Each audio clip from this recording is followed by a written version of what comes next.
Ok. Alors, bienvenue dans ces 8 jours pour incarner votre essence dans votre entreprise et vous aligner avec votre succès. Si vous ne me connaissez pas, moi c'est Hugo Bienvenu, je suis coach et mentor spirituel depuis 2015. J'accompagne ce que j'appelle les âmes guérisseuses, les âmes de leaders. Ce sont toutes les personnes qui souhaitent contribuer au monde, accompagner, guider, inspirer les autres, que ce soit à travers des positionnements de coach, de thérapeute, d'énergéticienne, de guide, de médium, etc., etc. Bref, vous vous appelez comme vous voulez. Je pense que vous avez compris ce que je veux dire par âme guérisseuse et par âme de leader. Moi, j'ai à cœur de vous accompagner à transformer vos limites supérieures, à plonger au cœur de vous-même, à manifester votre feu sacré. Tout ça pourquoi? Pour vous aider à contribuer encore plus au monde. J'aime bien souvent dire que je suis un guérisseur de guérisseurs. Mon but, c'est vraiment de vous accompagner à faire ce pourquoi vous êtes là, faire ce pourquoi vous êtes appelé, suivre et embrasser encore plus votre mission d'âme. J'ai de nombreuses approches. Je suis quelqu'un qui est entre ciel et terre de cursus scientifique. J'ai poussé les études de biologie, j'ai un diplôme de docteur en pharmacie. Et à côté de ça, j'ai des formations en chamanisme, en astrologie, etc. Donc moi, j'aime bien combiner une approche qui est entre ciel et terre pour vous accompagner justement dans cette connexion à l'âme, dans ce leadership, dans votre puissance et dans votre pouvoir. Et donc ce soir, vous êtes ici dans ce premier live, dans cette première masterclass, on va dire, dédiée à cette notion d'incarner son essence dans son business afin de s'aligner au succès. Ce qu'il faut comprendre quand on est dans l'accompagnement, c'est que vous avez différentes facettes, différentes archétypes. Il y a vous en tant que la guérisseuse, je vais appeler la guérisseuse, c'est cette part de vous qui a des outils en énergétique, en spiritualité, en coaching, en bien-être, en mieux-être, celle qui est enseignante, celle qui guide, etc. Donc ça, c'est votre cœur de métier. Mais si vous voulez vivre de cette activité ou si vous vivez de cette activité, il y a aussi, désolé, je sais que certaines ne vont pas aimer, il y a l'entrepreneur. À partir du moment où vous avez créé votre auto-entreprise ou votre société, vous êtes une entrepreneur. Une entrepreneur qui prend des décisions, qui fait des choix, qui se renseigne sur des stratégies, qui gère la communication, la compta, etc., etc., etc. Et puis, il y a un troisième archétype aussi, c'est la leader. Et je vais développer ce soir la leader puisque ce premier module, cette première masterclass s'intitule Redéfinir le leadership, justement. Donc, on va parler de ce que je mets derrière ce mot leadership qui fait énormément peur parfois. Redéfinir le leadership, comment incarner un leadership aligné avec son essence pour inspirer encore plus le monde. C'est ce dont on va parler ce soir. Avant de commencer, parce que souvent, les personnes que j'accompagne, parfois, elles ne sont pas à l'aise avec ce mot leadership et je le vois particulièrement dans la communauté spirituelle, bien-être, etc. Ce mot leadership, il peut faire un peu peur. Dites-moi en commentaire, que vous soyez sur Zoom ou sur Facebook, que vous soyez en live ou en replay, ce mot leadership, si vous avez plutôt un a priori positif dessus, si ça vibre plutôt positivement pour vous ou s'il y a plutôt des préjugés et s'il vibre plutôt négativement, ce mot, est-ce qu'il vous fait peur? Est-ce que vous ne vous autorisez pas à vous l'approprier? Voilà, dites-moi en commentaire que je sonde un petit peu cette énergie par rapport au leadership. Puis bien sûr, après, je vais vous expliquer un petit peu tout ça autour du leadership. Mais déjà, partagez-moi en commentaire, vous, quel est votre rapport à ce mot? Comment il vibre pour vous? Est-ce qu'il vous renvoie à quelque chose de plutôt positif ou il vous renvoie à quelque chose de plutôt négatif? Véronique nous dit, je ne m'étais jamais posé la question du leadership. Christine, a priori positif, mais je n'en ai pas la posture. Ok, très intéressant. Tu vas voir que si tu l'as en fait. Stéphanie, très positif pour elle, la notion de leadership. Claire, c'est quelque chose de positif pour moi. On l'incarne, on le développe complètement. Alors, ici, sur Facebook, mitigé pour Isabelle. Azucena nous dit que c'est positif, ça donne envie de se surpasser. Carole, plutôt positif, mais j'ai tendance à tomber dans l'extrême avec une injonction à la productivité. Ah, intéressant. Laura nous dit qu'il était très négatif, il est devenu plutôt neutre aujourd'hui. Ok, donc on voit qu'il y a un petit peu de tout, c'est un petit peu contrasté. J'espère qu'à la fin de ce premier live, vous aurez une meilleure vision de ce qu'est le leadership, en tout cas dans ma vision. J'espère que vous allez voir comment le leadership peut vous aider dans votre activité, Alors, à chaque fois, je ne vais pas répéter coach, thérapeute, etc. Donc, moi, je dis âme guérisseuse. Vous avez compris tout ce qu'il y a derrière. Sinon, après, on s'en sort plus. Mais voilà, comment le leadership va vraiment vous aider dans votre activité, comment il va vous aider aussi bien dans l'aspect plutôt entrepreneurial, c'est-à-dire toucher les bonnes personnes, créer votre succès, augmenter votre chiffre d'affaires, parlons peu, parlons bien. Ça vient nourrir ça également, le leadership. Alors, ce n'est pas la solution miracle, mais c'est un des facteurs à prendre en compte. Et puis, il va également vous aider dans le côté guérisseuse, justement, ce leadership va vous permettre d'impacter positivement encore plus vos clients, à apporter encore plus de transformation. Okay, et ça va vous permettre également de dépasser les rôles dans lesquels vous êtes enfermé, particulièrement en spiritualité, en énergétique, en bien-être. On s'enferme beaucoup dans des rôles qui parfois nous empêchent d'être pleinement nous-mêmes. Et donc, on va développer ça aussi ce soir. Voilà, Blandine nous dit plutôt négatif, mais prête à transformer son ressenti, c'est parfait. J'espère, Blandine, que je vais t'aider à transformer ton ressenti par rapport à cette notion de leadership.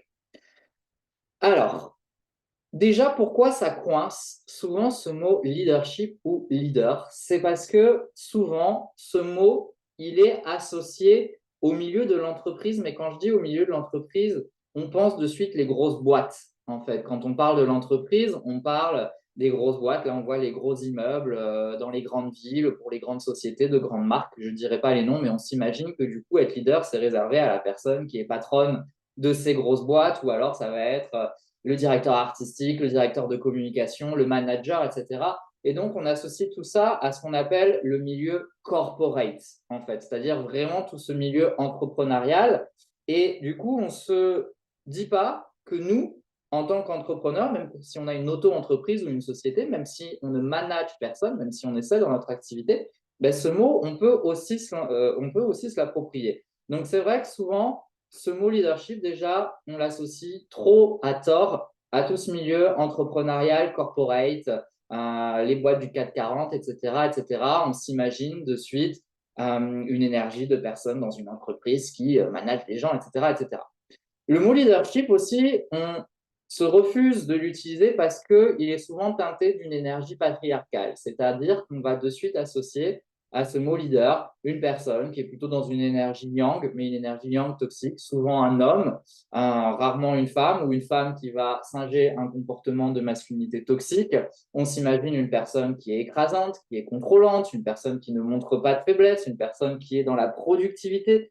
C'est ce qui a été dit par Carole, qui dit que voilà, souvent il y a cet extrême de je passe vite dans la productivité. Et on imagine de suite que le mot leadership, il est associé à cette notion de productivité, de force, de puissance, de compétitivité, d'écraser les autres, etc. Et donc forcément, quand on est vulnérable, quand on est sensible, quand on est cyclique, quand on est empreint de douceur, quand on est connecté, quand on est empathique, on se dit « Ah ben non, je ne suis peut-être pas une leader, je ne travaille pas dans un milieu de l'entreprise, je manage personne, etc.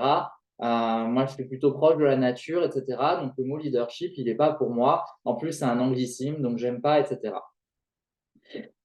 Sauf que on est dans un changement de société. Et justement, le patriarcat, on commence à en avoir marre. La surproductivité, on commence à en avoir marre. Le discours de performance plus, on commence à en avoir marre. Et toutes ces qualités masculines toxiques, on commence à en avoir marre de plus en plus. Les gens en ont marre des personnes qui sont parfaites, les gens en ont marre des personnes qui sont sans arrêt en train de produire, etc.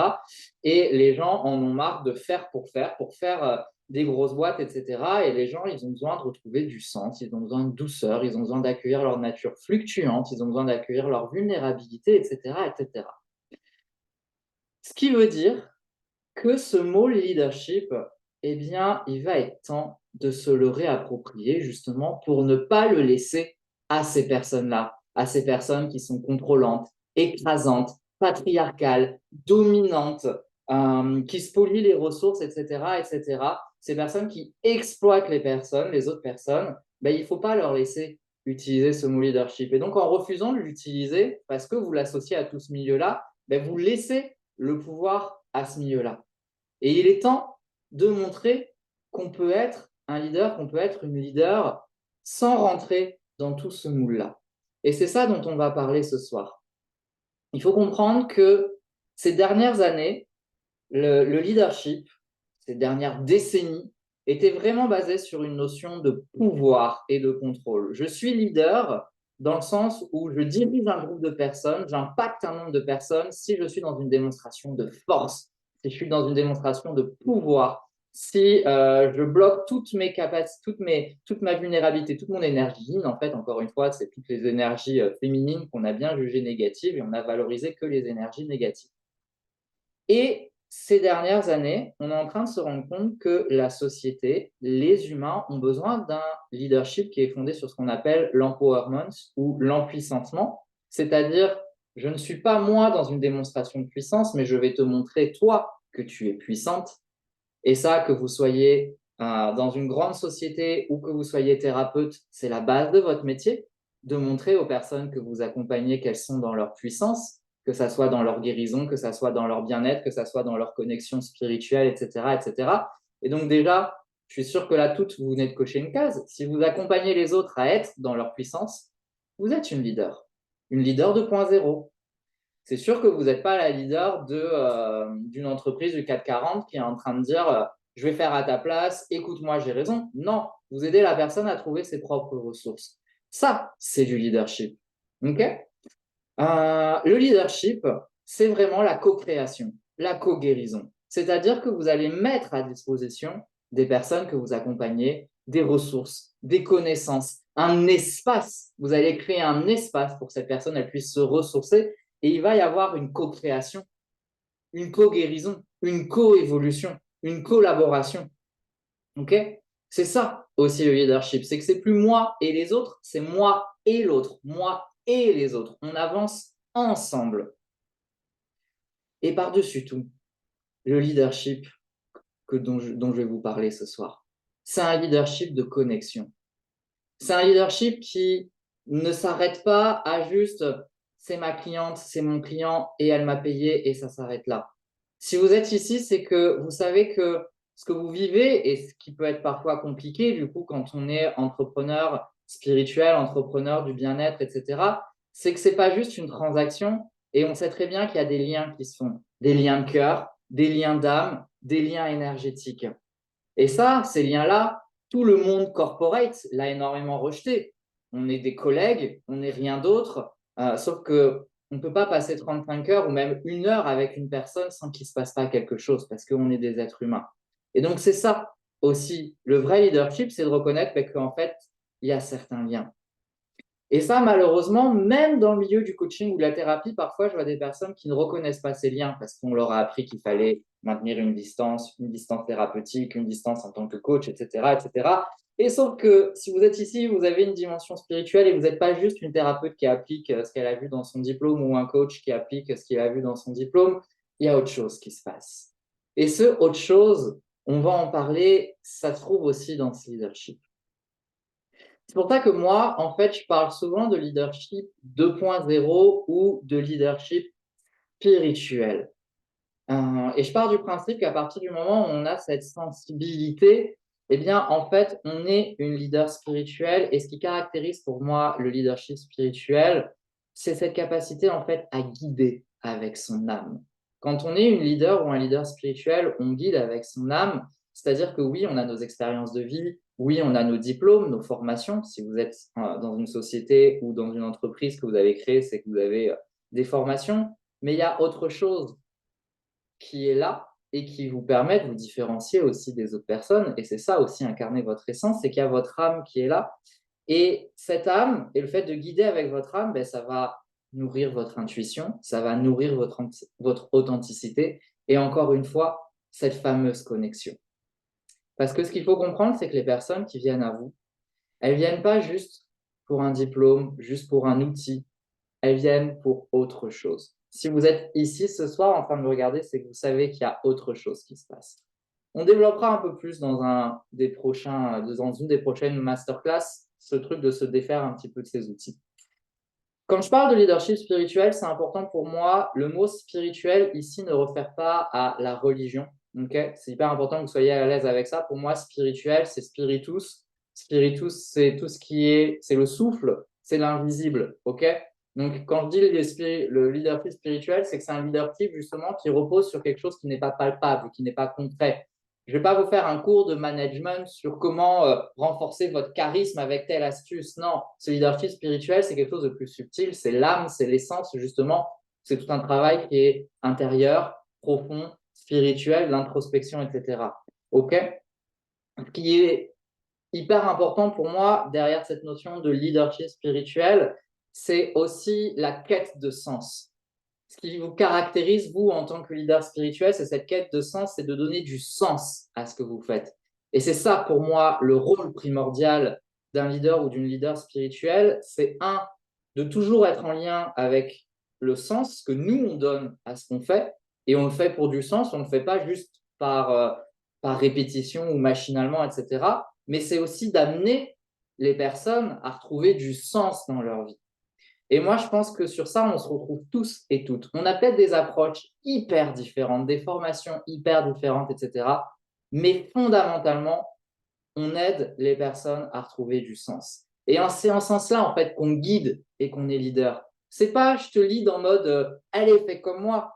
C'est je te guide pour t'aider à retrouver ta propre lumière, pour t'éclairer dans ta vie où tu sembles perdu en ce moment, peut-être perdu dans ta relation au corps, perdu dans tes émotions, perdu dans ta spiritualité, perdu dans ton couple, perdu dans ton passé, perdu dans tes blessures. Et moi, je vais t'aider à retrouver le chemin. Et donc, il y a cette notion de sens, il y a cette notion de but, et encore une fois, il y a cette notion de connexion. J'utilise beaucoup le mot ce soir, mais c'est parce que vous êtes là aussi pour amener les personnes à prendre conscience qu'elles peuvent se connecter à quelque chose qui est plus grand qu'elles. Et c'est ça aussi pour moi, leadership spirituel, c'est cette notion qu'on est connecté à quelque chose de plus grand que nous. Et ce plus grand que nous, en fonction de votre sensibilité, chacune, chacun, vous allez mettre ce que vous voulez. Ça peut être Dieu, ça peut être l'univers, ça peut être la nature, mais ça peut être l'humanité, ça peut être le cœur, ça peut être l'amour. Ok, c'est pas obligé d'être des concepts hyper dogmatiques. Mais en tout cas, il y a cette notion qu'on s'en remet ou qu'on connaît quelque chose de plus grand. Ok, c'est ça que je mets derrière la notion de leadership spirituel. Là, j'ai beaucoup parlé de ce que vous apportez aux autres, mais en quoi développer votre leadership, c'est important pour vous? Parce que plus vous allez développer votre leadership, plus déjà vous allez éprouver une satisfaction personnelle dans ce que vous faites, parce que ce métier d'entrepreneur spirituel, d'entrepreneur du bien-être, il peut être compliqué. Et l'idée, c'est quand même de reprendre du plaisir là-dedans, de l'épanouissement. Euh, de trouver ce juste équilibre entre être là pour les autres, accompagner les autres, parfois porter les autres, prendre sur soi la souffrance, le mal-être des autres, plus cette dimension entrepreneuriale dont j'ai parlé au début, qui nous fait qu'au début, quand on doit monter sa boîte soi-même, on a un certain nombre de choses à faire. Malheureusement, c'est présent, la compta, la communication, etc., etc. Et donc, il faut quand même garder du plaisir et la satisfaction. Et pour moi, le leadership, il est là pour ça. Et puis, ce leadership, il est là pour vous aider à connecter, encore une fois, plus de personnes. Pour moi, plus vous serez dans votre leadership, plus vous allez connecter de personnes, plus vous allez connecter les bonnes personnes. Parce que ça, c'est quand les choses, elles ne sont pas calées dans votre positionnement, parfois vous attirez à vous des personnes qui vont pas vous donner toute l'énergie dont vous avez besoin. Et ce sont des séances en général qui ne sont pas top, où vous avez beaucoup forcé, vous sentez qu'il y a quelque chose de pas juste qui s'est passé entre le prix que vous avez reçu et toute l'énergie que vous avez donnée. C'est parce que parfois, ces personnes-là, vous n'êtes pas pleinement alignés à votre puissance et du coup, en face, il y a un peu ce qu'on appelle en anglais des mismatchs, donc des rencontres manquées. Et ça, c'est plus vous allez être dans votre leadership, plus vous allez vraiment vous rendre compte. Moi, depuis 2015, ça n'a que évolué et maintenant, je me rends compte que parce que moi, j'ai évolué, il y a des choses qui étaient hyper compliquées dans des accompagnements de groupe, dans des séances individuelles, qui sont maintenant plus du tout comme ça. Et maintenant, c'est 100% nourrissant, etc., etc. Donc, il y a vraiment cette notion-là. Et puis, plus vous serez dans votre leadership, plus vous verrez qu'il y a énormément de magnifiques transformations qui se passent et ça sera encore plus puissant. Et vous arrêterez de vous cacher derrière vos outils et donc de dire ah non, mais c'est juste cet outil qui fait ça. Non, à un moment donné, c'est aussi important de reconnaître et d'avoir un peu d'ego et de reconnaître sa puissance. Et ça, c'est vrai que c'est ça aussi qui peut un petit peu refroidir parce que oui, être dans son leadership, c'est être dans son ego. Alors, c'est pas être trop dans l'ego, mais c'est qu'on en a besoin un petit peu. On a besoin d'être fier de nous. On a besoin de se la raconter par moments. On a besoin d'être conscient de notre valeur. Si on passe son temps à se diminuer, à diminuer notre puissance, à pas être dans l'ego, comment on peut accompagner des personnes, en fait? Si on passe son temps à dire non, mais c'est pas moi, c'est l'énergie, etc., etc. Non, à un moment donné, oui, bien entendu que vous avez un outil et que cet outil va énormément aider. Bien entendu que vous avez une connexion spirituelle et que cette connexion spirituelle, elle va apporter. Mais il serait temps de reconnaître que vous aussi, vous faites partie de l'équation dans la puissance de ce que vous proposez aux personnes. Et c'est ce qui va vous différencier, vous, d'une personne qui fait peut-être la même chose que vous, entre guillemets, à 2 pas de maison ou dans votre ville. Okay, si vous êtes 2 sophrologues, ben, une différence, ça va être notamment dans ce leadership. Et quand vous connectez ce leadership, eh bien, il vient apaiser, je ne dirais pas guérir complètement parce qu'on s'en débarrassera pas à 100%, mais ce leadership, il vient apaiser quoi? Il vient apaiser ce syndrome de l'imposteur, cette part de nous qui pense qu'on n'est jamais assez et qui fait que parfois on se sabote énormément, soit on limite énormément la communication à propos de nous-mêmes. Et dans ce cas-là, presque en fait, vous communiquez tellement pas ou tellement mal sur vous que vous envoyez comme signal à l'univers ne venez pas me voir, je suis insignifiante, etc. Ou vous passez votre temps à chercher encore la formation, le diplôme qui va vous faire vraiment être ce sentiment de là, maintenant je suis une experte. Sauf que en fait, le syndrome de l'imposteur, c'est un puits sans fond, c'est une hydre dont on coupe une tête et il y en a une autre qui repousse, voire une deuxième, voire une troisième. C'est que vous aurez beau passer tous les diplômes du monde, vous ne serez jamais une experte à vos yeux. Parce que ce n'est pas dans le diplôme que vous allez le soulager, le syndrome de l'imposteur, mais c'est dans la guérison avec vous-même et c'est donc dans ce travail du leadership. Et ça, s'il y a un investissement à faire, c'est peut-être plus d'aller travailler du côté du leadership que d'aller passer encore une énième formation, en fait. Parce que ça va créer un espèce de sentiment de rassasiement. Okay, donc voilà un peu aussi l'intérêt pour vous de travailler ce leadership. Donc en fait, c'est pour moi, c'est une magnifique rétroaction positive. C'est que ça va impacter les personnes que vous accompagnez quand vous allez travailler ce leadership. Mais ça va également vous soutenir dans ce que vous allez faire. Okay, et donc, pour moi, cette notion de spiritualité, elle est indissociable du leadership et intégrer cette spiritualité va vous permettre de saisir encore plus votre leadership. Pour moi, la spiritualité, le point commun à toutes les formes de spiritualité qui existent, c'est une invitation à plonger en soi, tout simplement, et à se poser des questions. Se poser des questions sur qui on est, sur d'où l'on vient, avec quoi on arrive sur Terre, vers où on veut se diriger, ce qu'on veut mettre en place, etc., etc. Et pour moi, être une leader ou un leader spirituel, ben, c'est cette capacité justement à créer cet espace pour soi ou pour les autres, où justement on va pouvoir prendre ce temps pour se poser ces questions. C'est créer un espace de sécurité, un espace de paix où on sort justement de cet emballement quotidien, plongé dans le quotidien, et on crée comme ça des espaces. Vous le faites pour les autres, en fait, quand vous recevez une personne en séance, quand vous proposez un atelier, quand vous proposez un stage, vous créez cet espace. Et peu importe ce que vous y mettez à l'intérieur, la finalité, c'est que pendant ce moment, cet espace-temps, vous avez permis à la personne de se retrouver avec elle-même. Okay, et vous, c'est hyper important que vous n'oubliez pas et que vous ne perdez pas de vue cette capacité à créer votre espace également pour vous et à prendre ce temps pour vous régénérer et vous ressourcer. Parce que ça, c'est un peu une difficulté parfois du leader, c'est qu'il est tellement tourné vers les autres, il est tellement dans cette pression de sa contribution au monde, ah oui, il faut que j'aide, etc., les gens qui sont en souffrance, etc., qu'il en oublie, qu'elle en oublie de prendre ce temps pour elle et de se créer cet espace de préservation, de ressourcement, etc., etc. Donc ça, c'est déjà une base, c'est de prendre conscience de l'espace que vous créez pour les autres et de prendre conscience de votre espace à vous. Là, c'est une première question, j'aimerais bien que vous répondiez en commentaire. Comment vous vous trouvez, si vous deviez vous mettre une note sur 10, dans votre capacité à vraiment créer un espace pour l'autre, un espace de bien-être, un espace d'accueil, un espace de sécurité, comment vous vous trouvez sur 10, et un espace pour vous, en tant que gardienne de votre propre espace sacré, en ce moment même de votre vie, quelles sont ces 2 notes que vous mettriez sur 10? Je suis curieux de savoir si on a grosso modo la même note, s'il y a un écart. Claire nous dit espace pour l'autre 9 sur 10, espace pour moi-même 4 sur 10.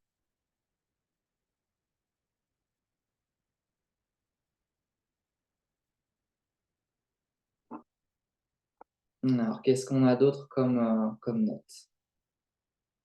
Véronique, l'autre 8 sur 10, moi 9 sur 10. Waouh, super. Jacqueline, 8 sur 10, 9 sur 10. Ok. De l'autre côté, on a 9 sur 10 pour l'autre, 7 sur 10 pour moi. On a 9 sur 10 pour l'espace, pour moi, 5 pour l'autre. Mélissa, 10 sur 10 pour mes clientes, 7 sur 10 pour moi. Ok.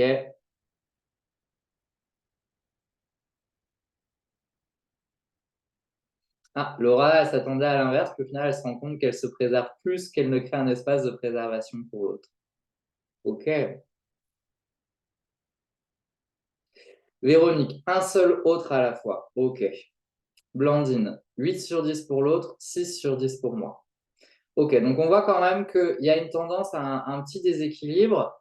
C'est important vraiment de comprendre qu'en tant que leader, vous allez devoir à un moment donné vraiment rediriger la priorité sur vous et de faire de votre espace de préservation, votre espace de ressourcement un non négociable. Moi, j'ai un mantra que je répète souvent qui est « Je suis payé par l'univers pour prendre soin de moi ». Je suis payé par l'univers pour prendre soin de moi, c'est-à-dire que dans mon emploi du temps d'entrepreneur, de leader, de coach, de mentor spirituel, ma pratique personnelle, énergétique, ma pratique de mindset, ma pratique physique est un non négociable. Moi, je vais vous donner ma manière de fonctionner, mais ce n'est pas un modèle. Je ne commence pas les rendez-vous avant 11 heures, par exemple. Et je ne travaille pas le lundi. Je ne travaille pas. Je ne fais pas de consultation. Mais je fais du travail pour mon entreprise ou je fais du travail de transformation personnelle, du travail sur mon mindset, du travail sur mon énergie. Parce qu'en tant que leader, c'est la base de notre métier, en fait, de bosser sur nous. J'y reviendrai par la suite pourquoi c'est la base de notre métier. Et donc, c'est pas s'il me reste du temps, si je fais plus de chiffre d'affaires, si j'ai plus de clients, je prendrai du temps pour prendre soin de moi, pour travailler sur moi. C'est maintenant. En fait, si vous avez une semaine de 35 heures, parce que souvent on pense un petit peu comme un salarié, c'est un peu notre modèle de référence, bien sur ces 35 heures, il doit y avoir un certain nombre d'heures qui sont dédiées à votre transformation. Je ne parle même pas de votre travail de communication, site internet, réseaux sociaux, etc. Ça, ce n'est pas mon domaine, moi je n'accompagne pas sur ça. Je ne suis pas là pour vous apprendre à faire un compte Instagram pas à pas ou avoir une newsletter. Moi, c'est vous qui m'intéresse. Et donc, ça fait partie de votre job. Et trop souvent, justement, je vois que ça passe souvent à la trappe. Vous allez prendre vachement de temps pour les autres, vous allez prendre vachement de temps pour faire du travail pour votre entreprise, les cartes de visite, les conférences, les machins, les trucs, mais vous. Et on va décortiquer un petit peu par rapport au prendre soin de vous, cet espace pour vous. J'aimerais bien savoir, d'après vous, là où c'est que vous pourriez vous améliorer dans ce prendre soin de vous. Vous pouvez prendre soin de votre mindset. Donc, le mindset, c'est vraiment l'état d'esprit, vos pensées positives, vos pensées négatives, etc. etc. Ça, c'est souvent un travail qui se fait par du journaling, par l'introspection. Il y a prendre soin de votre corps physique, sport, marche, soit le côté corps physique renforcé par une activité physique ou le côté le détendre, massage, bain, etc. Donc, la sphère physique, la sphère mindset.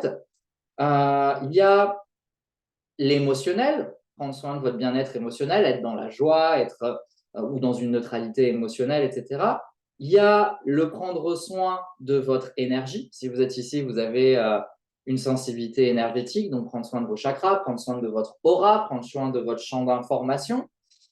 Et ensuite, il y a cultiver votre sphère spirituelle, votre intuition, votre capacité à recevoir de l'inspiration, ce qui va vous donner des idées pour des nouveaux programmes, etc. Et ce lien à l'âme, l'âme, c'est votre feu sacré, c'est ce qui vous donne l'envie de continuer d'avancer malgré les difficultés, de faire face, de vous challenger, etc. Du coup, là, même celles qui ont mis une bonne note sur ce créer un espace pour soi, à votre avis, là, sur quoi vous devez vous améliorer pour renforcer votre leadership? Est-ce que c'est le physique? Est-ce que c'est le mindset? Est-ce que c'est l'émotionnel, le cœur? Est-ce que c'est l'énergie? Est-ce que c'est le spirituel? Ça serait quelle sphère, là, sur laquelle vous devriez vous améliorer? Alors, je sais que certaines d'entre vous vont peut-être dire, au final, j'en fais aucune de ces sphères-là, mais il faut commencer. Il faut commencer et en fait, j'ai envie que dès ce soir, on prenne des décisions. Parce que c'est ça aussi être leader, c'est d'acter les choses et de passer à l'action. Ça, c'est un mot-clé. Le leader, il passe à l'action. Il ne fait pas juste dans la tête. Donc, dites-moi un petit peu là où la sphère que vous devriez améliorer. Ok, Carole nous dit le corps physique, dans le soin par le mouvement et à prendre soin de mon champ énergétique, donc corps et énergie. Mélissa, clairement, j'aurais besoin de cultiver ma créativité juste pour le plaisir de créer, décrocher le mindset aussi. Donc, la créativité, on est très dans le spirituel. Isabelle, émotionnel et énergie. Ici, on a Christine, prendre du temps pour la sphère physique. Laura, physique et énergie pour moi. Claire, je dois m'améliorer sur l'énergie et le spirituel. Le reste, globalement, je l'entretiens. L'amitié pour Véronique. Donc, OK, on est plus sur émotion sociale. Stéphanie, la sphère émotionnelle. Azucena, émotionnelle. OK. Qu'est-ce que vous pouvez faire concrètement avec ce que vous connaissez déjà? Là, je ne vous demande pas, je ne veux pas vous donner des astuces ou je ne veux pas que vous alliez vous former. Je veux avec ce que vous faites, que vous avez déjà comme technique, comme savoir. Qu'est-ce que vous pourriez faire? Je ne vous demande pas une liste à la Prévert, mais qu'est-ce que vous pourriez faire par rapport à la sphère là que vous avez choisie? Pourquoi je classe la créativité dans le spirituel? Parce que pour moi, la créativité, c'est la rencontre entre deux énergies. C'est l'énergie terre qui est notre capacité de concrétisation, de manifestation, qui connecte la capacité d'inspiration qui pour moi vient de la spiritualité. Quand on est connecté à notre âme, quand on est connecté à l'émerveillement, à la beauté, à l'inspiration, c'est la sphère spirituelle pour moi en fait, qui est descendue et qui passe après dans la sphère physique avec cette capacité de concrétisation. Mais donc voilà, dites-moi, qu'est-ce que vous pourriez faire que vous ne faites pas? Parce que c'est ça l'idée. Hein. Là, on est en train de pointer du doigt quelque chose à mettre en place, mais qu'est-ce que vous pourriez faire que vous ne faites pas pour travailler ça? Alors, Véronique nous dit, je ne sais pas, car la difficulté, c'est d'être en lien avec les amis et changer de casquette pour ne plus être thérapeute. Bah déjà, juste d'en prendre conscience et de mettre ça par écrit, c'est pas mal. Claire, utiliser plus souvent mes cartes, mon pendule, augmenter ma méditation de connexion à mon âme. Oui, complètement. Véronique, je pense que c'est plus un problème de l'ordre énergétique, du coup, cette notion d'amitié, s'il y a encore la casquette de thérapeute, c'est qu'il y a trop de ton énergie de thérapeute qui est là et qui signifie dans la relation d'amitié. Et là, il y a un travail plutôt d'énergétique à faire en faisant en sorte que cette énergie thérapeute, elle reste là où elle doit rester. Alors, Christine nous dit, prendre 45 minutes le matin pour méditer et prendre soin de moi. Sortir, prendre l'air et marcher, me donner l'énergie pour faire le premier pas. Je sèche pour mon énergie car je me sens peu équipée. J'utilise des pierres, de la musicothérapie, mais je me sens plutôt passive au-delà de l'intention que j'y pose. Bah déjà, le travail avec les pierres, c'est bien, mais de prendre peut-être plus de temps pour méditer avec les pierres, etc. Mélanie nous dit bloquer du temps dans mon agenda, que ça devienne un non négociable. Reconnecter avec la nature, marcher un peu plus chaque jour, travailler mon ancrage, purifier mes énergies. Bon, c'est cool. Vous avez pas mal d'idées. Maintenant, j'aimerais qu'on passe à l'action, c'est-à-dire que vous commencez quand à mettre en place ça? Quelle date? Est-ce que c'est demain? Est-ce que c'est mercredi? Et à quelle heure? On y va. On ne fait pas des paroles en l'air, on y va, on teste. Après, peut-être que vous allez ajuster, peut-être que vous allez vous rendre compte que le faire tous les jours, c'est compliqué, etc. Mais là, j'ai envie que cette semaine, on commence à transformer les choses. Donc, quand c'est qu'on commence là à faire ce que vous avez décidé de faire plus? Ok, mercredi entre midi et 2. Donc, ce mercredi 14, jour de la Saint-Valentin, entre midi et 2, tu vas prendre ce temps-là pour toi, pour sortir, prendre l'air et marcher. Ok. Le non négociable, j'aime bien, commence demain à 7h45. Yes, parfait. Après, gardez à l'esprit, vous allez l'apprendre avec moi. Je suis toujours entre on teste, on expérimente, mais je ne veux pas que vous basculiez non plus dans la rigidité. OK? C'est-à-dire que s'il y a un jour où ça ne le fait pas, c'est OK. Vous avez plusieurs outils, vous avez le droit de basculer. On a vu qu'il y avait plusieurs sphères. Peut-être que certains jours, vous allez dire non, finalement, ce n'est pas la sphère physique que je dois travailler, c'est la sphère émotionnelle. OK? Peut-être que certains jours, vous allez le décaler de 2 heures, etc. Le non négociable, il ne faut pas le voir comme de la rigidité en mode je dois le faire tout le temps, tout le temps, tout le temps. C'est plutôt quelque chose vers lequel il faut essayer de revenir le plus souvent possible. Avec douceur, avec bienveillance envers soi-même. Rappelez-vous, à Cortoltech, toujours faire de son mieux, mais ça va être important. Laura, alors moi j'ai du mal à m'y tenir, ça tombe dans la routine et ça m'ennuie. Si vous tombez dans l'ennui, plusieurs choses. Déjà, c'est important de varier les choses. C'est-à-dire que moi, en fait, je fais toujours grosso modo à la même heure, mais je ne fais pas toujours la même chose. J'ai différents outils et le matin, en fonction de ce que j'ai envie, ça va être un moment une carte oracle, un moment une méditation, des postures de yoga, etc., etc. Donc, s'il y a un besoin de varier, vous pouvez varier. Et le deuxième truc, c'est que s'il y a de l'ennui, c'est qu'il y a une perte de sens. Si vous n'arrivez pas à tenir la routine, c'est que vous n'avez pas trouvé le truc qui vous motive. C'est que justement, c'est pour ça qu'il y a besoin de travailler votre leadership, c'est que quand on est animé par ce feu sacré, on tient la routine. S'il y a de l'ennui, si on perd le truc, c'est que ce qu'on fait, on ne l'a pas encore connecté avec quelque chose de suffisamment puissant qui va nous donner la force de persévérer. Et la deuxième chose, c'est qu'il faut faire effectivement attention à la perte de motivation. On ne peut pas toujours compter sur la motivation.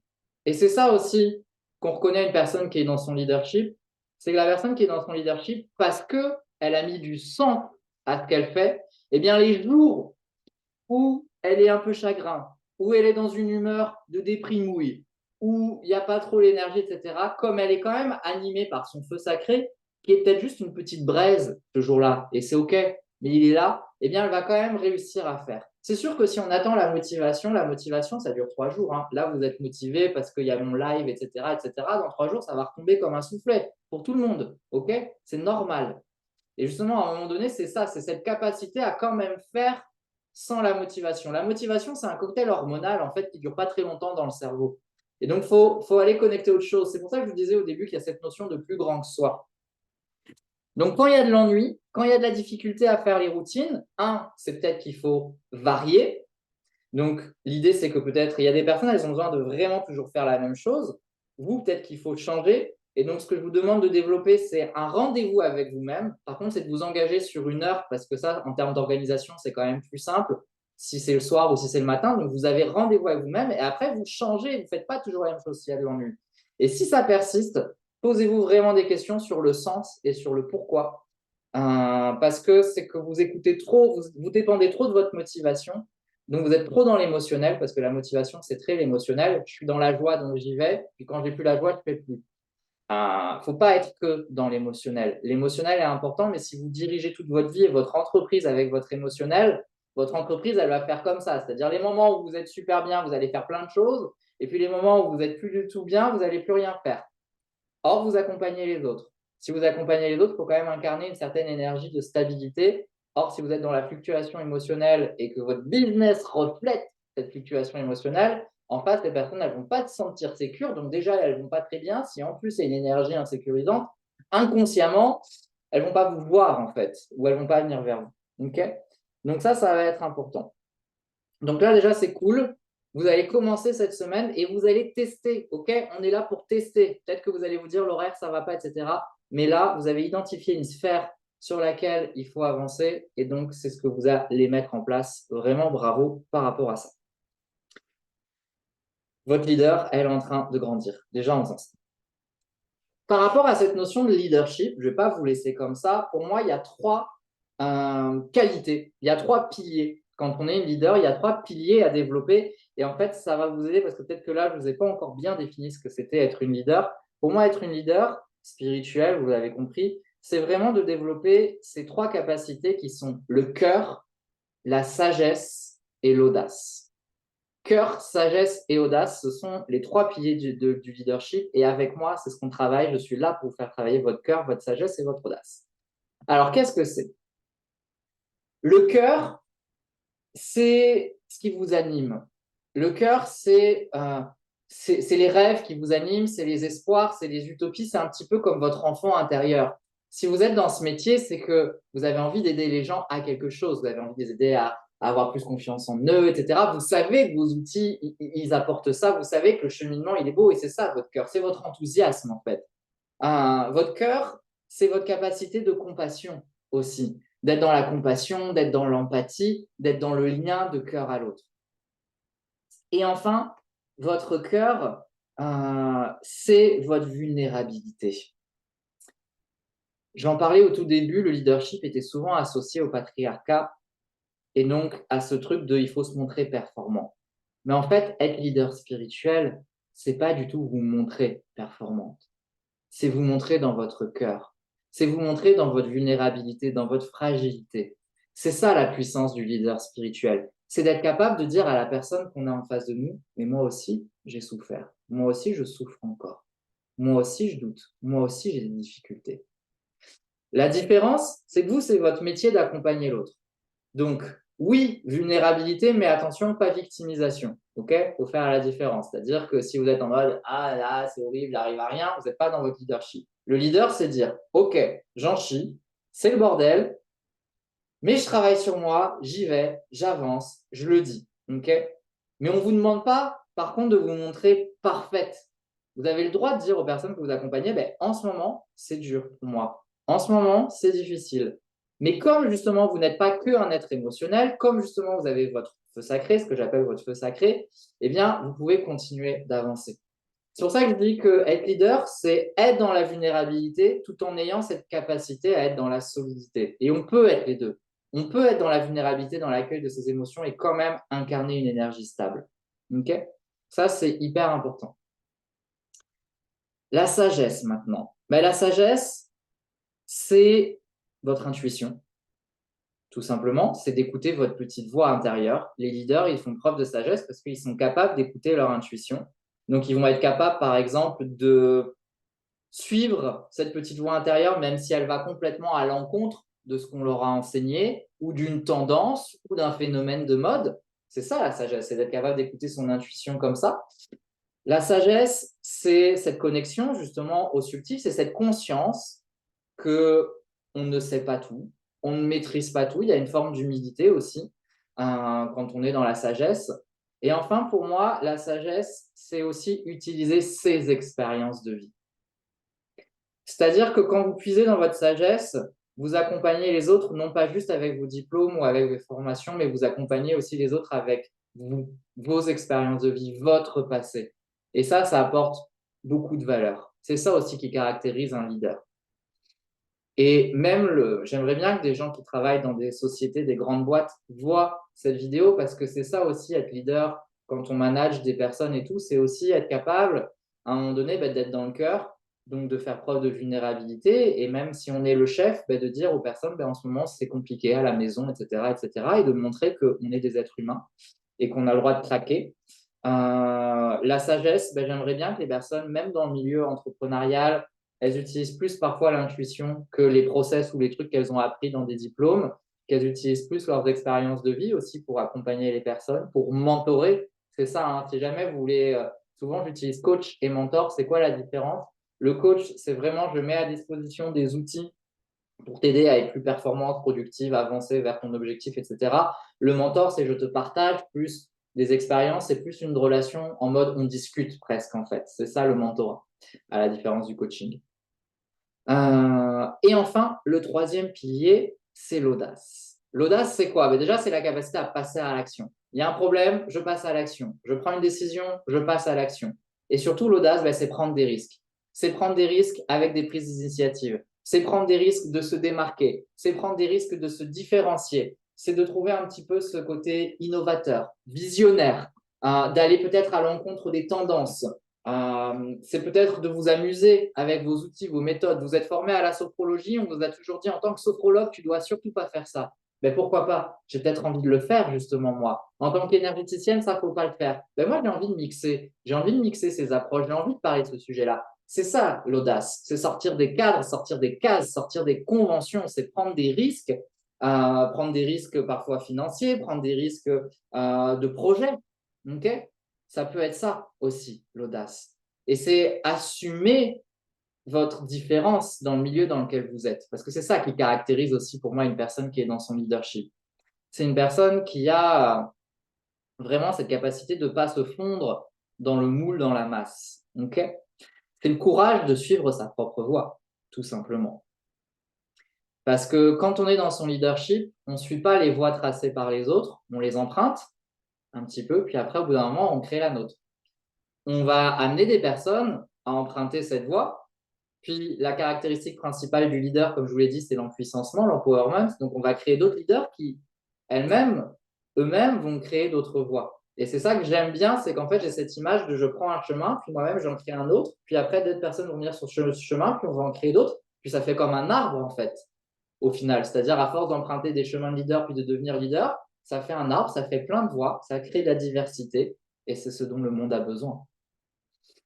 Et souvent, c'est ça qui vous pose problème, c'est que vous n'osez pas aussi prendre votre place de leader parce que vous vous dites oui, mais c'est vachement être dans l'ego de guider les personnes, etc., etc.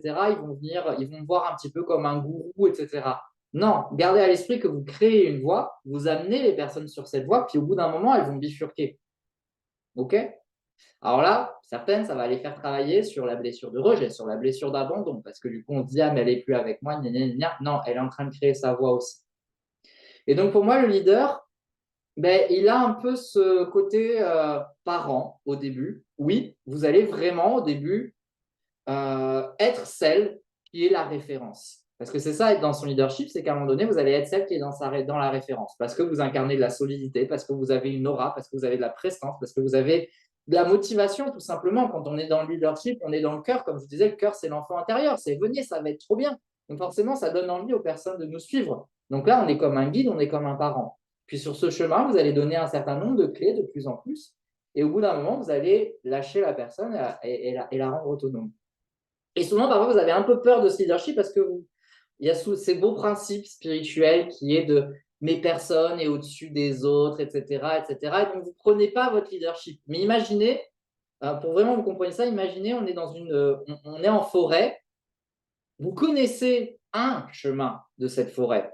Vous avez vu des super belles plantes, des super beaux bâtiments, etc. Et tout le monde est là, tout le groupe est là. Oh, mais par où on va? Oh, ben, je sais pas, machin. Et vous, comme on vous a répété qu'il fallait surtout pas vous différencier des autres, ben, vous êtes là au milieu des autres. Oh, ben, je sais pas. Ben non, à un moment donné, il faut oser se démarquer et dire, bon, j'ai un chemin à vous proposer. Je dis pas que c'est le seul, mais moi, je l'ai vu, ce chemin, et je l'adore. Il y a des trop belles choses à venir voir dessus, etc. Donc, si vous avez envie, vous me suivez. OK? C'est que ça, en fait, être leader. Et vous, souvent, par fausse modestie ou par vraie modestie, il y a ce truc de mais je ne veux pas me dissocier des autres. En fait, c'est être au-dessus des autres, pas dans le sens être meilleur, mais à un moment donné, c'est oser se montrer pour pouvoir proposer un chemin. Parce que sinon, si on est tous dans le marasme, si tout le monde est centré sur son mal-être et qu'il n'y a pas quelqu'un qui dit ben, regardez, moi, en fait, j'ai réussi à le quitter, ce mal-être, et je peux vous montrer comment, ben, on ne s'en sort pas, quoi. Ça ne veut pas dire que vous êtes meilleur, mais à un moment donné, on a besoin d'une personne qui nous dit ben, je vais t'aider à aller au sommet de la montagne parce que moi, j'y suis déjà allé. Si la personne, elle est en mode non, je ne suis pas allé, je ne vais pas me la raconter, etc., comment elle peut donner envie à d'autres personnes d'y aller aussi? Vous voyez, c'est ça. Donc pour moi, être leader, c'est pas se la raconter en mode je suis meilleur que vous, etc., mais c'est donner envie. C'est dire moi, j'ai fait, moi, j'ai vécu ça. Et je veux vous amener à tester, voir si ça va marcher ou pas, ou en tout cas à amorcer. On impulse. C'est pour ça que je parle souvent du feu. Mais le feu, pour moi, il y a cette notion de on impulse, on donne la flamme, puis après, elle se propage ou pas. Ça, c'est la personne après qui est dans sa responsabilité. Mais si vous êtes complètement obscurci par mais j'ai peur que la personne elle soit soumise à moi, j'ai peur qu'on dise que je me la raconte et puis qui je suis pour et ben, au final, on a le groupe de personnes qui restent devant cette magnifique forêt et va passer à côté, quoi. Ou alors, il y a quelques personnes qui vont se lancer elles-mêmes, puis en fait, elles vont vite se perdre ou elles vont venir sur leurs pas, puis elles vont passer à côté du truc qui aurait été trop bien. Et donc, à un moment donné, le leader, c'est ça. Alors, c'est pas tomber dans le dogme, c'est-à-dire, c'est pas dire il faut absolument faire ce chemin dans la forêt, si vous ne le faites pas, vous êtes trop nul, et puis il n'y a que celui-là qui est bien. C'est pas ça, ok? Mais en fait, vous allez convaincre juste par votre enthousiasme. Voilà, Laura nous dit perso, ce qui bloque, c'est plutôt le début, justement, la dépendance que cela crée. Ça bloque avec mon besoin de liberté. Ben justement, là, c'est ta blessure qui parle. Là, en fait, tu laisses la blessure, tu as sûrement eu des blessures par rapport à cette liberté, et tu laisses cette peur prendre le dessus, c'est-à-dire si je suis dans mon leadership, je vais attirer à moi des personnes qui sont dépendantes, etc., plus, plus, plus. Ben justement, oui, si dans ton champ d'information, il y a cette blessure, c'est sûr que tu vas attirer à toi des personnes comme ça. Si tu règles ça, tu n'attireras plus à toi des personnes qui sont comme ça. C'est pour ça que je vous dis, en tant que leader, il faut travailler plus, plus, plus sur soi, en fait. Mais, à un moment donné, le leader, et surtout le leadership 2.0, c'est le cœur. Et donc, c'est accepter cette petite dépendance au début. Ça fait partie du processus, surtout quand on est dans l'accompagnement, quand on est infirmier, quand on prend soin de l'autre, etc. La personne, elle est un peu dépendante de nous au début. Au début, je te fais ton pansement, puis après, tu vas le faire toi-même. C'est normal. Et c'est ça aussi la différence avec ce vieux leadership dont on parle, où il y a ce truc de ah non, mais moi je suis complètement distant. Ben non, il y a un lien, qu'on le veuille ou non, il y a un lien. Et ça peut être dur émotionnellement. Moi, je suis un grand hypersensible. Le mec, il appuie bien sur le truc. C'est dur par moment de. C'est une réalité, vous voyez, là, je vais me montrer vulnérable, mais quand on accompagne les personnes dans un stage ou dans un programme ou sur plusieurs séances et que la personne, après, elle vole de ses propres ailes, il y a un petit pincement au cœur qui se fait parce que c'est pas une amie, c'est pas une sœur, mais il y a eu un lien qui s'est fait. Et puis la personne, parfois, elle part de notre vie. Alors parfois, on a des liens encore, on envoie des mails, etc. Mais il se passe quelque chose. Et puis parfois, ça vient quand la personne, elle nous dit pas pourquoi elle arrête, ben on se questionne. Est-ce que j'ai mal fait quelque chose? Est-ce qu'elle m'abandonne? Et bon, c'est normal, on a des blessures. Mais il faut pas laisser ces blessures nous empêcher de créer du lien de cœur. Moi, au début de mon activité en 2015, je m'attache très facilement aux gens, un peu trop facilement. Et à un moment donné, j'ai mis une énorme distance parce que je me suis dit, je ne peux pas continuer. Mais du coup, je me suis coupé du cœur à un moment donné par rapport à cette peur. À force de trop me remettre en question sur, mais j'ai peut-être mal fait quelque chose, etc. Maintenant, j'ai compris que ça fait partie du jeu. Mais c'est OK. OK. Encore une fois, c'est ça. C'est oui, la vulnérabilité. Vous avez le droit d'être traversé par vos émotions. Par contre, il ne faut pas les laisser vous dicter des décisions ou vous refermer, etc., etc. C'est ça aussi, être leader de ses émotions. Et oui, j'en ai, mais par contre, elles ne dictent pas. Donc, c'est ça, le cœur. Par rapport à ces trois piliers, cœur, sagesse, audace, lequel en ce moment, parce que pour moi, ces piliers, ils sont pas, je le travaille et c'est fini, c'est toute notre vie en fait, toute notre phase de notre vie, on doit retravailler le cœur, la sagesse, l'audace. En ce moment, qu'est-ce que vous pensez qu'il faut que vous travaillez? Est-ce que c'est plutôt le cœur, avec toute cette connexion de cœur, l'émotionnel, etc. Est-ce que c'est la sagesse, l'intuition, la spiritualité, assumer vos expériences de vie, mettre de la distance avec l'émotionnel, la sagesse, elle vient compenser le cœur, ou est-ce que c'est de l'audace, le passage à l'action, prendre des risques, oser?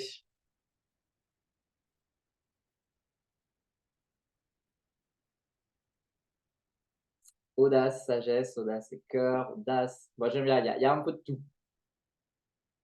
Il y a un peu de tout. Et pareil, la deuxième question par rapport à ça, c'est, alors là, on n'est pas sur du concret, je ne vais pas vous dire de le faire dès demain, mais qu'est-ce que vous pourriez faire dans votre entreprise ou dans votre intérieur qui viendrait stimuler ce pilier que vous devez développer, le cœur, la sagesse ou l'audace? Vous pourriez faire quoi en fait?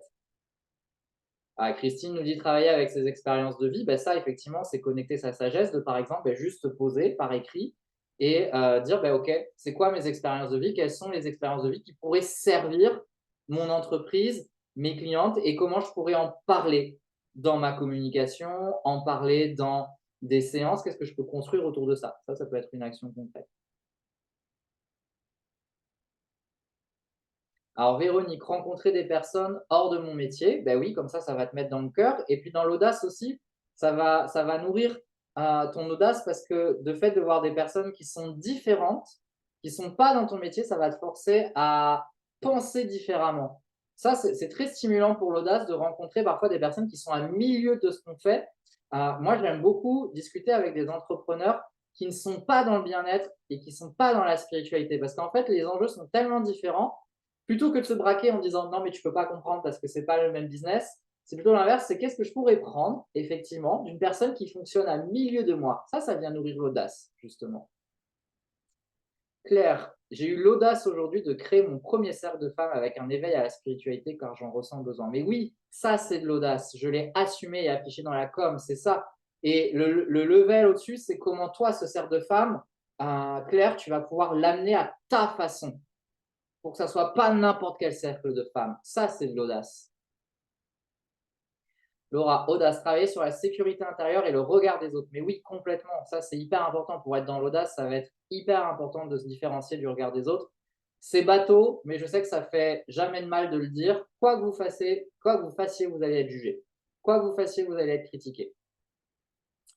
Pourquoi je vous le dis? Parce que je sais que j'accompagne des personnes qui sont parfois à un haut niveau dans leur entreprise, etc. Même ces personnes-là, quand elles ont une nouvelle idée, il y a ah, mais telle personne de ma communauté va penser que, etc. Et elles commencent déjà à anticiper l'offre en disant alors si on me critique sur ça, je vais peut-être faire ça. Et en fait, elles sont dans cette espèce de dialogue intérieur, elles anticipent toutes les critiques qu'on va pouvoir leur faire, et donc du coup, elles cherchent une solution à chacune des critiques. Sauf qu'en fait, on ne s'en sort pas, puisqu'il y aura toujours quelqu'un qui va critiquer. Vous décidez de mettre du violet dans votre identité visuelle, il y a des personnes qui vont vous dire qu'elles n'aiment pas le violet. Vous décidez de ne plus proposer cette prestation, il y a des personnes qui vont vous dire qu'elles aimaient bien cette prestation. Vous augmentez vos tarifs, il y a des personnes qui vont vous dire qu'elles ne prennent plus vos services. Vous diminuez vos tarifs, il y a des personnes qui ne vont plus vous prendre vos services non plus parce qu'elles vont dire c'est bizarre qu'elles diminuent ses tarifs. Quoi que vous fassiez, vous serez critiqué. Donc cette petite voix dans la tête qui commence à suranticiper des éventuelles critiques de personnes, ça ne sert à rien de l'écouter, c'est stérile. Parce qu'il y en aura toujours. Donc, attention par rapport à ça. Travailler sur la sécurité intérieure, ça va te permettre d'être encore plus dans le cœur. Si on travaille la sécurité, il y a le cœur qui va s'ouvrir encore plus. Est-ce que l'audace, ce serait d'arrêter d'être une leader à l'heure dans l'amitié? Il n'y a plus de leader. Si c'est toi qui manages ton groupe et qui impulse énormément ton groupe dans l'amitié, ça peut être intéressant à un moment donné de justement dire allez, je me mets un petit peu en retrait pour voir ce qui se passe. Ça aussi, dans le leadership, il faut savoir par moment le faire. Moi, par moment, mes clientes, je me mets complètement en retrait et je les remets dans leur position de leader. C'est ça aussi l'audace de leader, c'est par moment de dire, tu vois la couronne, je la prends et je te la mets sur la tête. Allez, let's go. Donc ouais, tu peux aussi le faire comme ça.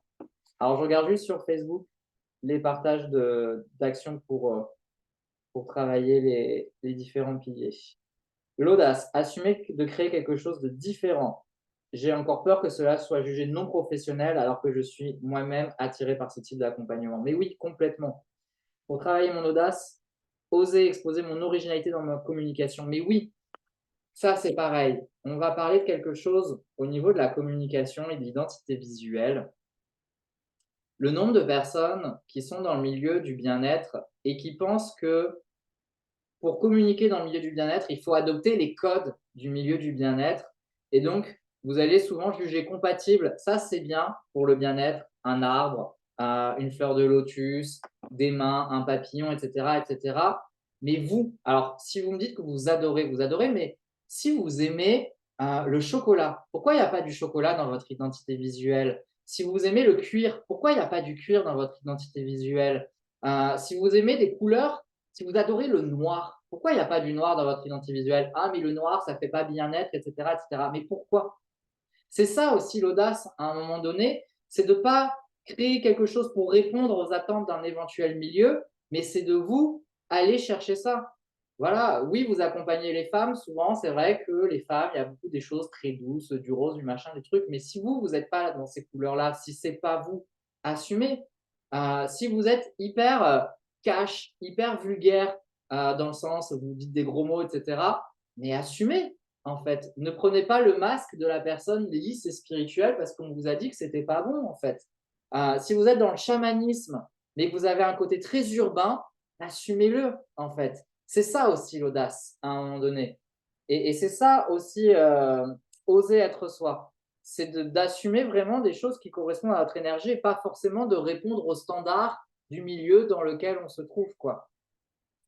Vous adorez l'univers de la pop culture, mettez de la pop culture dans ce que vous dites en fait, dans votre écriture, dans vos partages, etc. Assumez, même dans votre cabinet, mettez les trucs qui vous parlent. Je suis un grand fan d'Harry Potter, ça c'est une figurine Harry Potter, ça c'est une figurine Harry Potter. Je suis un grand fan de Disney, sur mon bureau j'ai une figurine Disney. À un moment donné, voilà, alors peut-être que certaines personnes vont dire il est puéril, etc. Je m'en fous, c'est mon énergie. Ok, c'est hyper important. Ça fait partie également du leadership. Donc voilà par rapport à ces qualités du leadership. Qu'est-ce que je voulais vous dire aussi Oui, pour moi, être leader, c'est aussi prendre part aux enjeux actuels, à notre niveau. Je ne vous demande pas de prendre la pression, mais pour moi, le leadership, il est forcément relié aux défis actuels que vit l'humanité. On en parle partout, on ne va pas se le cacher, il y a besoin de créer un nouveau paradigme, il y a besoin de créer une nouvelle société. L'humanité, elle est marquée par des crises écologiques, des crises sociales, des crises économiques. On a besoin de personnes qui accompagnent là-dedans. Okay, et j'aimerais vraiment que vous, même si vous êtes juste, entre guillemets, une personne qui propose de la sophrologie avec des petits soins de relaxation, ben en fait, vous faites partie de la solution à ces grandes crises. Parce que peut-être qu'en apportant plus d'apaisement, ben la personne, elle va être plus apaisée. Donc, si elle va être plus apaisée, elle va plus être dans l'amour. Donc, si elle est plus dans l'amour, elle va être plus dans la tolérance envers les autres. Et si elle est plus dans la tolérance envers les autres, elle est plus dans l'acceptation de l'autre. Et donc, au final, vous contribuez à l'acceptation de l'autre, de la différence, etc. Juste avec une petite séance de sophrologie. Okay, ça peut être pareil avec l'écologie, ça peut être pareil avec tous ces grands enjeux. Et donc, pour moi, être leader, c'est aussi prendre position sur ça à un moment donné et de dire, ben oui, je participe à ça. Je ne suis pas en retrait de tout ça, mais je participe à ça, à ma façon, à ma manière. La reconnexion à la nature, la reconnexion au cœur, la reconnexion aux émotions, la reconnexion à l'autre, c'est ça aussi. Okay, et donc, vous êtes aussi important que des institutions politiques, vous êtes aussi important que des associations, etc., en étant leader. Vous proposez des solutions qui favorisent la guérison et qui favorisent pour moi le changement à grande échelle. Okay, c'est hyper important de le comprendre et de le voir, ça. De plein de manières différentes, vous participez à ça et c'est important de comprendre que je ne vous demande pas de forcément communiquer sur ça, mais de comprendre que votre entreprise, votre auto-entreprise ou votre société, elle s'inscrit là-dedans. Okay, et c'est aussi pour ça que vous êtes payé. Parce que vous contribuez à ça. Au-delà de la personne que vous aidez, vous contribuez à ça. Et l'argent que vous recevez, je sais qu'il vous aide aussi à contribuer encore plus à ça. Okay, ça, c'est hyper important. Ce qui est vraiment important, on en revient, Christine le disait, comme tu disais tantôt, mettre du sens dans nos actions. Je finirai vraiment sur ça. Pour moi, être dans votre leadership et pour incarner ce nouveau leadership, c'est hyper important de ne jamais perdre de vue ce que j'appelle ce feu sacré. C'est ce qui vous anime à l'intérieur de vous. Et c'est hyper important de s'aligner en permanence avec ce feu sacré parce qu'en tant que leader, vous allez rencontrer des défis liés à votre entreprise, de j'attire pas de clients, insécurité financière, etc., etc. Et donc là, il faut aller chercher le feu sacré par rapport à ça. Des défis par rapport aux autres personnes qui vont vous juger, qui vont vous critiquer, qui vont vous pointer du doigt vos failles, vos blessures. Des défis par rapport aux personnes que vous accompagnez. Certaines vont vous toucher, certaines vous allez avoir l'impression de coincer, etc. Et des défis par rapport à cette société, etc. Donc c'est hyper important de cultiver ce lien à ce feu sacré et à ce qui vous anime. C'est hyper important de développer ce que j'appelle une vision claire. Ça, c'est la caractéristique de base d'un leader, c'est qu'à un moment donné, on est tous et toutes traversés par du doute, par des hésitations, par des oui, mais est-ce que c'est ça, est-ce que c'est ça? Le leader, à un moment donné, c'est la personne qui tranche. Moi, j'aime bien cette énergie de la terre. Pour moi, la terre, il y a le côté malléable, etc. Mais dans la terre, on trouve du métal aussi. Et d'ailleurs, c'est un des éléments en médecine chinoise, le métal, et à un moment donné, il faut trancher. Et donc, c'est ça aussi être leader, c'est qu'à un moment donné, ben, avoir une vision claire, c'est être capable de dire, ben, moi, j'accompagne ces personnes, je vous fais partir de là et je vous amène là. Et c'est ça la force du leader. Le leader, c'est pas qu'il doute. On doute. Moi, je doute en permanence. Est-ce que c'est le bon programme? Est-ce que c'est le bon machin? Mais à un moment donné, on y va. Et c'est ça qui est important, c'est d'avoir une vision claire. Et de ne pas laisser ce doute il faut qu'il soit fertile. Il y a une citation de Pascal qui dit: le doute est le sel de l'esprit. C'est que le doute, il est utile. J'aime bien cette métaphore du doute et du sel. Comme dans la cuisine, le doute, il va servir à relever les plats, il va servir à conserver aussi. Donc, on en a besoin du doute pour se conserver, pour relever ce qu'on fait. Mais quand on met trop de sel dans un plat, il devient immangeable. C'est la même chose avec votre doute. Si vous laissez trop dominer le doute, il va rendre tout flou. Les personnes ne vont pas comprendre ce que vous faites, donc votre message il va pas être clair, etc. Et donc vous, en tant que leader, c'est hyper important de développer une vision claire. Et de cette vision claire, eh bien, c'est de mettre en place des actions qui sont alignées avec votre feu sacré et votre vision claire. Et c'est de trouver ce juste équilibre entre être en lien avec les besoins des personnes que vous accompagnez, ce monde qui est en perpétuel changement, et vous, ce qu'il y a à l'intérieur de vous, pour garder le cap. Parce que si vous êtes sans arrêt connecté aux autres, en fonction des remarques de certains, etc., vous allez être trop influencé et au bout d'un moment, vous allez diluer votre message parce que vous êtes sans arrêt en train de passer votre temps à répondre à tout le monde, etc. Et ce n'est pas simple, hein, mais c'est ça le juste équilibre du leader, c'est je suis connecté au monde, de ce qui se passe, etc., mais en même temps, à un moment donné, je suis centré sur moi. Je vais prendre un exemple concret par rapport à ça. Là, les lives que je fais, c'est vraiment pour les personnes qui sont entrepreneurs, qui sont coachs, qui sont thérapeutes, etc. Ça fait 2-3 semaines que je communique sur tout ça, parce que là, j'ai eu vraiment envie de mettre le focus sur ça. Et j'ai plein de personnes de ma communauté qui m'ont dit: ah, mais moi, je ne suis pas entrepreneur, du coup, là, tu ne me parles pas à moi, etc. Je ne suis pas bien. Si je passe mon temps à dire: oh, mais les pauvres, c'est vrai que je ne fais rien pour eux là en ce moment, je parle à tout le monde, je parle à personne. Vous voyez, donc c'est important de garder ma vision. Non, là, j'ai envie d'aider ces personnes, mais je reste focus sur ça. Et je ne peux pas écouter le bruit extérieur qu'il y a parce que sinon, au bout d'un moment, je vous aurais peut-être perdu si j'avais parlé sur d'autres choses en même temps, etc. Donc ça, c'est hyper important que vous preniez du temps pour connecter ce feu sacré, pour connecter cette vision, pour connecter votre mission, entre guillemets, votre contribution en tant que leader, parce que tout part de là. Et donc, faites attention à ne pas créer des offres par rapport à des réponses de personnes qui vous ont dit: tiens, fais ceci ou cela, ou par rapport à des blessures ou par rapport à de l'émotionnel. Parce que parfois aussi, vous avez une idée de quelque chose, mais en fait, ce n'est pas connecté à votre feu sacré, c'est plutôt: ah, ben j'ai vu quelqu'un le faire, donc tiens, je vais le faire parce que ça a l'air sympa, ou parce qu'il y a de l'insécurité financière, donc je le fais pour finir l'argent, ou je le fais parce qu'une autre personne qui m'a formé le fait aussi, etc. Et au final, c'est peut-être pas vraiment aligné à votre feu sacré, ou c'est pas comme vous le feriez. Et ce qui fait que vous perdez votre vision et donc ça ne prend pas, en fait. Donc ça, c'est important et ça se fait au fur et à mesure. Ça, c'est important pour moi de terminer sur ça et de vous rassurer. Depuis 2015, je peux vous assurer qu'il y en a eu des réajustements. Parce que cette grande contribution, cette grande mission, elle ne va pas venir comme ça en un claquement de doigts. Et c'est pour ça que j'insiste sur l'audace et sur le passage à l'action. Parce que plus vous testerez de choses, plus vous pratiquerez des choses, plus vous testerez des ateliers, des stages, des accompagnements, des prestations, plus vous communiquerez, etc., plus au bout d'un moment, vous trouverez ce petit truc. Et souvent, vous attendez de tout avoir en tête pour faire. Vous attendez de trouver votre mission, votre titre, etc., etc., pour passer à l'action, alors qu'en fait, c'est l'inverse. C'est en faisant que ça va venir. Je dis souvent que l'entreprise et l'entrepreneuriat, quand on décide de créer son auto-entreprise, quand on décide de créer sa société, c'est un processus alchimique, c'est un processus initiatique. Parce que j'ai la conviction que ce n'est pas juste un numéro SIRET, un site internet et des offres de prestations et de la compta, c'est qu'il y a tout un processus d'accouchement de soi, en fait. Et si vous êtes que dans votre mental, dans votre réflexion et que vous ne connectez pas cette matière et ce passage à l'action, eh bien, vous risquez de jamais voir naître ce projet.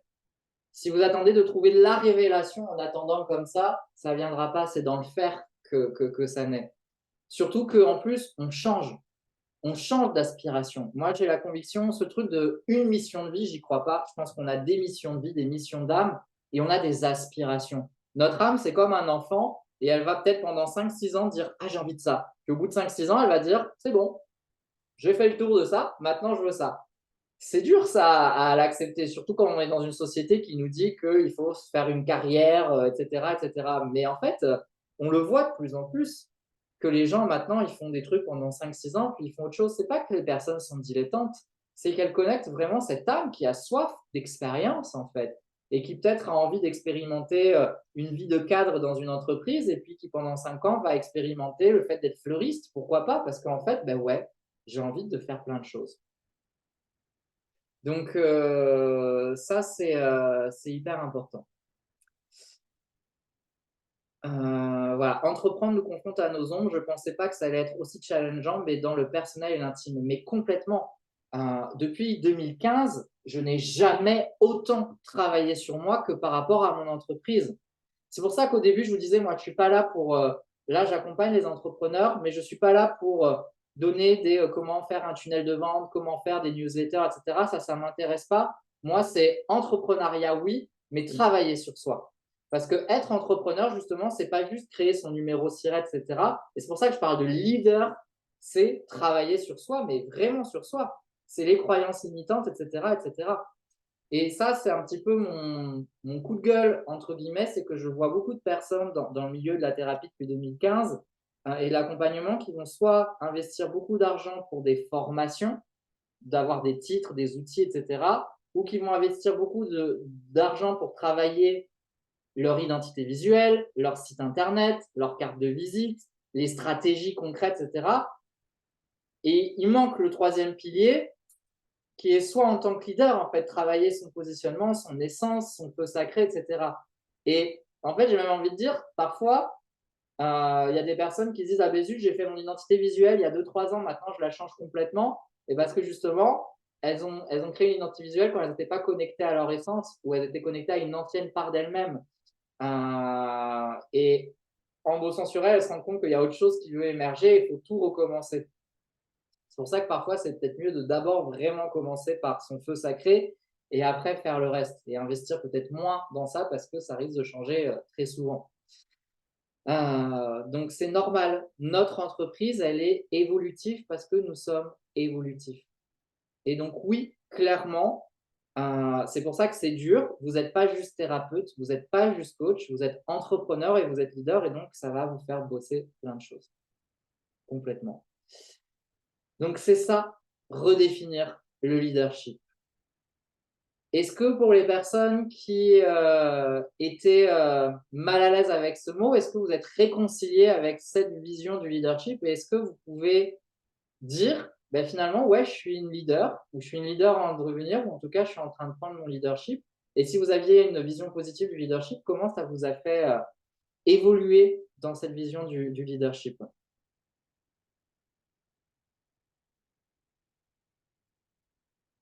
Dites-moi en commentaire par rapport à ça, je suis curieux de savoir.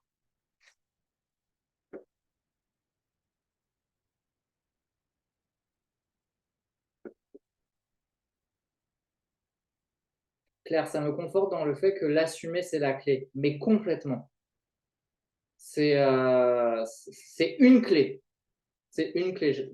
Désolé, je nuance, mais je suis quelqu'un qui n'aime pas les absolus en mode ça c'est la clé, etc. C'est une branche. Christine, oui, réconcilier ta définition du leadership 2.0 me parle. Mais oui. Oui, je suis une leader en devenir. Ça m'a recentré sur le positif et sur l'aspect créatif, mais complètement. C'est la clé pour moi en tout cas. Voilà, effectivement, c'est la clé dont tu as besoin en ce moment pour ouvrir une nouvelle porte.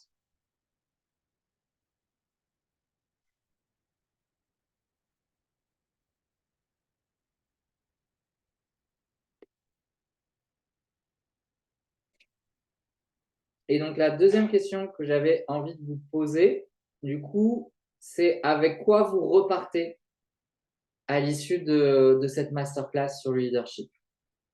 Avec quoi vous repartez? Je dois me rencontrer encore plus profondément pour être la leader que je suis. Ben oui. Et c'est ça qui est hyper important pour moi. Être leader, c'est pas 5 astuces pour être dans son leadership. C'est pas une méthodologie, c'est une quête. C'est un processus initiatique. C'est un processus de transformation.